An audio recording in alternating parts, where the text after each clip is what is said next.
Hello and welcome back to the Digital Imaging channel. I'm Will, and today we're going to be talking about Aperture card scanning costs. First, before we get into the factors that will determine the price of your scanning project, Aperture cards just in general are basically pieces of microfilm that are inside a little window or an aperture within a piece of kind of cardstock, cardboard-ish type of material. So it's about 3 by 7 inches, so kind of like that. Kind of has an index card feel to it, so it's not like a piece of normal paper where it's sort of flimsy. It's got a little more heft to it, a little more weight, like an index card or card stock. But if you're looking at it, you're holding it on your right side, there's an aperture that holds a piece of microfilm. And there are a number of different types of Aperture cards, which we'll go to later on in the factors, but just as a whole, that's what Aperture cards are. Factor number 1 is the number or quantity of cards that you're gonna have scanned during your project. And quantity is king. Typically, the more cards you have, the lower the cost per card.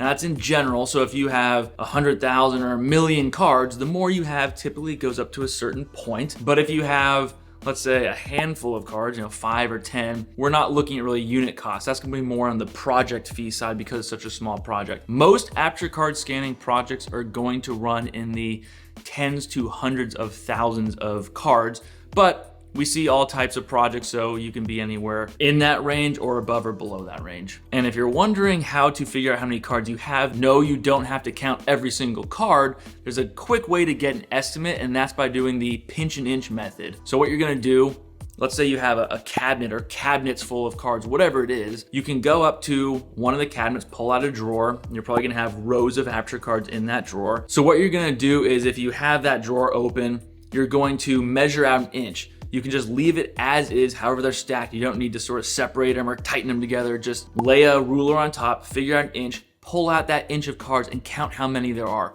Typically, you're gonna be somewhere in the 90 to 110-ish range, so roughly 100 cards per inch. But you take your representative inch, you count how many cards there are, and then you just measure how many inches you have total between all your different storage places that you have these cards. So let's say you have about 1,000 inches of cards. You're looking at about 100,000 cards, very roughly. But that should give you a good start to figure out, all right, I have a project of roughly 100,000 cards, 50,000 cards, 750,000 cards, whatever it is. That pinch and inch method and then measuring to extrapolate the quantity should get you a good starting point. Factor number 2 is the type of card. There are variations on the Aperture card. The most common is the standard 35mm Aperture card, and that's gonna be a 35mm microfilm image in that aperture, in that window on the card. Typically, these are gonna be like engineering drawings or plans or something of that sort, but we do see other materials such as official records books or things like that, oversized drawings or oversized documents typically. But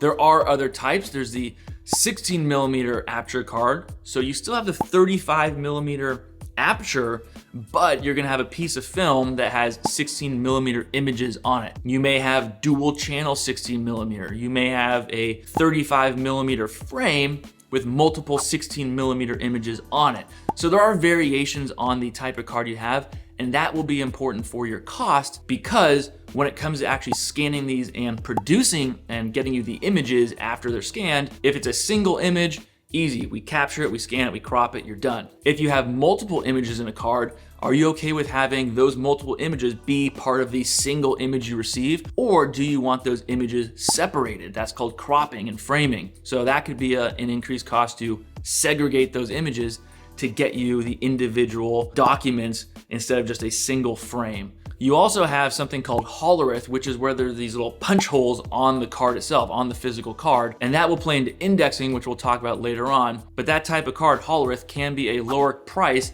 than a standard card if you use the hollerith for your indexing once the images are scanned. Factor number 3 is the resolution that you're gonna scan the cards at. 300 DPI is the standard. 99+% of projects in microfilm scanning, microfiche, Aperture cards, just that whole microform world are 300 DPI. Occasionally we'll get a 400 DPI request, but even if we get the request, most of the time our clients don't go forward with it because it takes longer. There's an increased cost because of the amount of time it takes to scan. So it's not like, oh, it's just a little bump in the scanning resolution. It'll just go through just like 300 DPI. It takes a lot longer, almost 50% longer to scan that 400 DPI. So it's typically not done. Yes, you can go to 600 plus DPI.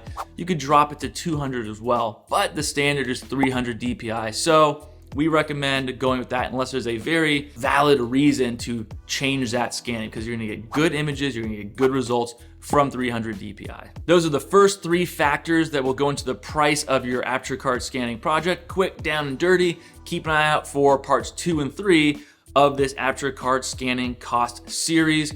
I'm Will, this is the Digital Imaging Channel, and you have been the audience. Thank you for watching. Subscribe for more videos like this, and we will see you next time.